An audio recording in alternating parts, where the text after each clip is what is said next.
следното. Аз съм огледалото. Бързам, защото всеки момент ще ме махна от тук. А много искам да разбера какво е това да излезеш на сцената.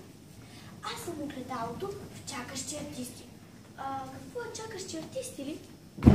Помещение между гримьорните и сцената. Във всеки театър го има. Закачиха ме там преди много години. Утре ще ме свалят. Някой си решил, че не си върша добре работата.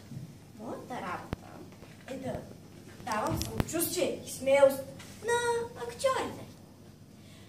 Много искам да разбера от какво толкова ги е страх. Ето даже лицата ви не виждам, а тях ги е страх. Много често ви коментират. Онзи от втория ред не спря ли да каже нещо друго? Като ви се кашля толкова, не идвайте на театър или задръжте за малко. Знаете ли колко пъти се повтаря една реплика на репетиции? 5, 10, 100, 500 пъти майче е минимумът.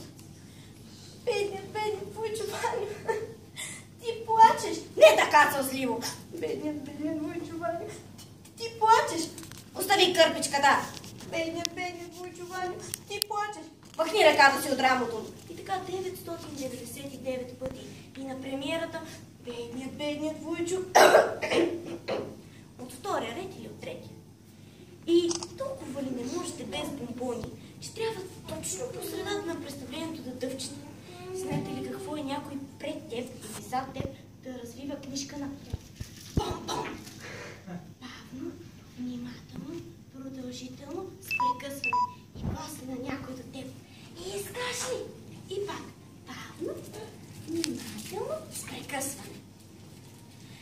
Преди 3-4 дена в театъра юбилей имаше някакъв. Тя пристигна с влак. Смятала, че все пак някой очаква. Никой не е поздравил на улицата. Или може би били я забравили. Тя помоля портиера да я пусне в театъра. Полумрак. Тишина. Тя сама. Огледало. А в огледалото бръчки и станели крака. Еми то така е в театъра. Премиери, светлини, звън на чаши.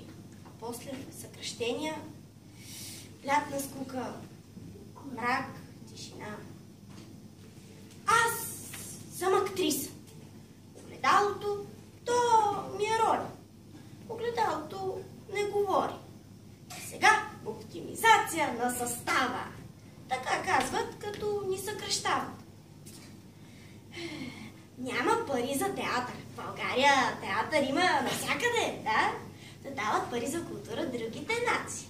Англия, Франция, Германия да дават като си няма. Тя културата на нас ни извира и от ушите. И от ушите даже. Разбирате ли? Да? И сега съкръщения. И от утре без мене. Да. Така стана обаче, че не бях разпределена и в тази последна пиеса.